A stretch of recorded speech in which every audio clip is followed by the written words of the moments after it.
Hello' everyone, আপোনালোক সকলোলৈকে লক্ষী পূজাৰ বহুত শুভকামনা জনালোঁ।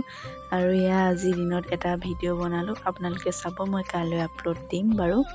তাৰপিছতে একেবাৰে সন্ধিয়ালৈ এয়া চাকি জ্বলাবলৈ বুলি ওলাই লৈছোঁ। মানে আজি যিহেতু লক্ষী পূজা আৰু কাতি মাহো চলি আছে, তুলসী তলত কাতি মাহত এনেও চাকি দি থকাই হয়, কিন্তু আজি লক্ষী পূজা বুলি তুলসী তলৰ বাহিৰে বাকীবোৰ জেগাতো দিলোঁ। পদূলি মুখতো অকণমান জিলিকাই দিলোঁ। আৰু ইয়াত মায়ে জ্বলালে, তুলসী তলত মই জ্বলালোঁ। তাৰপিছত ইয়াত দেহাৰ লগতো অকণমান প্ৰাৰ্থনা কৰিলোঁ। দেহাই পূৰা প্ৰাৰ্থনা কৰিছে। আৰু এয়া এতিয়া দেহাই ৰুটি খাই আছে দেই। আজি জোনটো ইমান ধুনীয়াকৈ ওলাইছিলে, কেমেৰাত ইমান ধুনীয়া ওলোৱা নাই, দেখা নাই বাৰু, যিমান মানে ৰিয়েলকৈ দেখিছিলোঁ মই।